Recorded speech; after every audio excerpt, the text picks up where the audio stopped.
નમસ્કાર વિદ્યાર્થી મિત્રો, મારી YouTube ચેનલ પર આપનું હાર્દિક સ્વાગત છે કે જેમાં આપણે ધોરણ 12 કોમર્સ અને આર્ટ્સના અર્થશાસ્ત્ર વિષયના જુદા જુદા ચેપ્ટરો કે જેમાં આવતા પ્રશ્નોની સમજ મેળવવાનો આપણે પ્રયત્ન કરી રહ્યા છીએ.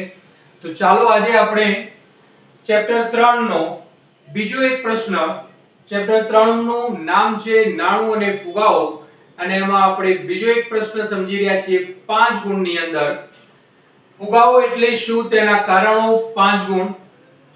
જવાબનું ફોર્મેટ હું ચોક્કસ તમને આ એક ફોર્મેટ આપી રહ્યો છું કે જે તમને હંમેશા દરેકે દરેક વિષયની અંદર તમારું આ ફોર્મેટ તમને ઉપયોગી થઈ પડશે કે જે લોંગ ક્વેશ્ચન છે, 5 ગુણના પ્રશ્નો છે, 4 ગુણના પ્રશ્નો છે, 3 ગુણના પ્રશ્નો છે, એમાં દરેકે દરેક પ્રશ્નમાં થોડી ને થોડી કંઈક ના કંઈક તમને એવી વાત હું આપતો રહીશ, કહેતો રહીશ કે જેથી તમે તમારી સપ્લિમેન્ટરીની અંદર, જવાબની અંદર, પરીક્ષા વખતે તમારી રજૂઆતને તમે વધુ સારી કરી શકો અને જેના કારણે તમને વધુ ને વધુ માર્ક્સ અર્થશાસ્ત્ર વિષયમાં મેળવી શકો.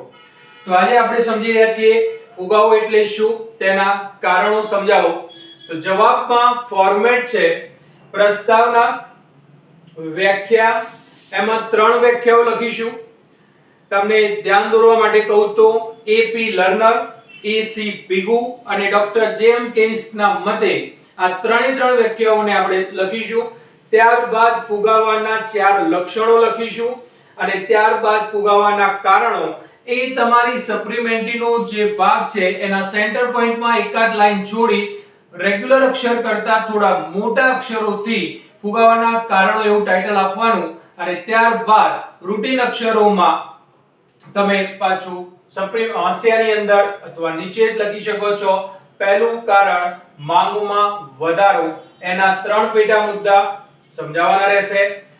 બી ખર્ચમાં વધારો, એક જ સીધો એક નાનો 3-4 લાઈનની સમજૂતીનો ફકરો એ રહે. અન્ય કારણોમાં 3 કારણો અને ત્યારબાદ સારાંશ કે સમીક્ષા. તો આજે આ વિડિયોમાં 5 ગુણના પ્રશ્નની પૂરેપૂરી સમજૂતી આપણે નથી મેળવવાના. લાંબા વિડિયો છે બેટા, એટલા માટે કેટલાક વિદ્યાર્થીઓને થોડું મને સજેશન છે કે આપ થોડા ટૂંકા બનાવો.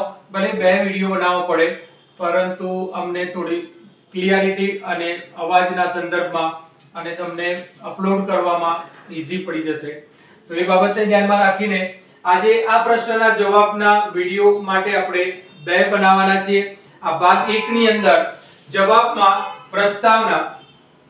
પ્રસ્તાવના વિદ્યાર્થી મિત્રો તમારે એવી લખવાની રહેશે કે જે તમારા જવાબને સુંદર બનાવે. જેમ કે ભાવ વધારો, જનરલી સામાન્ય અર્થમાં ફુગાવો એટલે ભાવ વધારો. ચીજ વસ્તુઓ અને સેવાઓમાં જે ભાવ વધે એને ફુગાવો કહે છે. ભાવ વધારવા માટે અથવા તો જેમ વસ્તુની કિંમતને અસર કરનારા મુખ્ય 2 પરિબળો છે માંગ અને પુરવઠો, તે જ રીતે ફુગાવા માટેના કારણો પણ મુખ્ય 2 છે, માંગમાં વધારો અને ખર્ચમાં વધારો. પરંતુ જ્યારે આપણે 5 ગુણના સંદર્ભમાં જવાબ લખીશું ત્યારે અન્ય કારણ એને આપણે ચોક્કસ એની સમજૂતી લખીશું. ફુગાવો પ્રસ્તાવના બોલી રહ્યો હતો હું, જરા રિપીટ કરી લઉં છું ફરીથી તમારા માટે. સામાન્ય રીતે ચીજ વસ્તુઓ અને સેવાના ભાવમાં થતો વધારો એટલે ફુગાવો.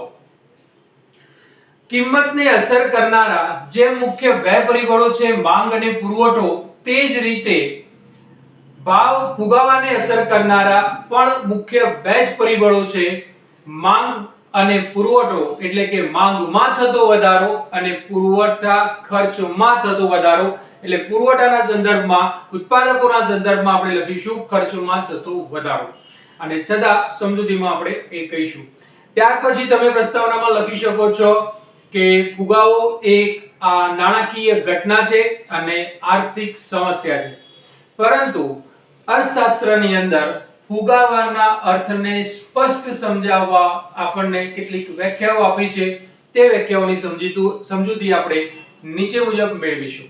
તેમાં ત્યારબાદ ફુગાવાની વ્યાખ્યાઓ એવું ટાઇટલ આપી પહેલો ડેશ એમાં વ્યાખ્યા લખીશું ડોક્ટર એપી લર્નરના મતે. વસ્તુના પુરવઠા કરતા તેનો માંગ ઝડપથી વધે તો તે સ્થિતિને ફુગાવો કહે છે. રિપીટ કરું છું, વસ્તુના પુરવઠા કરતા તેની માંગ ઝડપથી વધે તો તે સ્થિતિને ફુગાવો કહે છે. ત્યારબાદ એસી પીગુના મધ્ય આવશે. તો વાસ્તવિક આવક કરતા નાણાકીય આવકમાં ઝડપથી વધારો થાય તો તેને ફુગાવો કહે છે. ત્રીજી વ્યાખ્યા આવશે ડોક્ટર જેમ કેસના મતે ફુગાવાની સાચી સ્થિતિ સાધનોને પૂર્ણ રોજગારી પછી પણ નાણાકીય આવક વધે તો સર્જાય છે.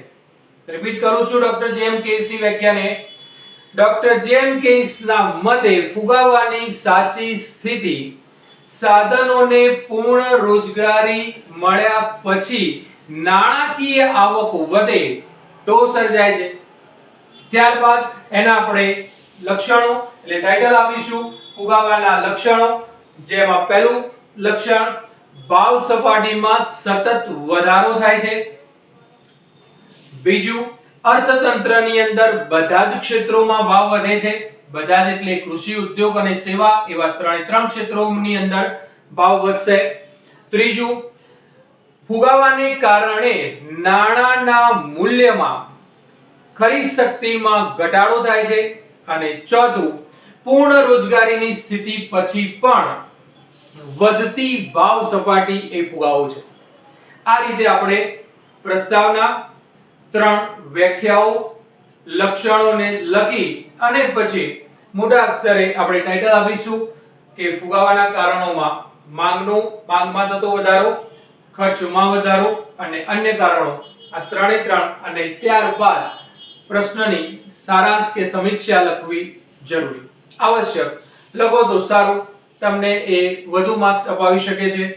અને બીજું એ કે જો તમને મારા વિડિયો સારા લાગતા હોય તો તમે શેર કરો, મેક્સિમમ વિદ્યાર્થીઓ સુધી તમે એને પહોંચતો કરો, લાઈક કરો, સબસ્ક્રાઇબ કરો કે જેથી વધુ ને વધુ સારા તમારા માટે વિડિયો હું બનાવી શકું. અને આ વિડિયોની અંદર આજના વિડિયોની અંદર આપણે આટલો જ પોર્શન રાખવાના છીએ. આ 5 ગુણના પ્રશ્નની સમજૂતીનો બીજા વિડિયોમાં આપણે બાકીનો અધૂરો જે આપણો ટોપિક છે એને આપણે સમજવાના છીએ. તો ભૂલતા નહીં વિદ્યાર્થી મિત્રો, શેર કરવાનું, લાઈક કરવાનું અને સબસ્ક્રાઇબ કરવાનું. અને આ પ્રશ્નનો જવાબનો બીજો ભાગ વિડિયોમાં જોવાનું ભૂલાય નહીં. Thank you very much.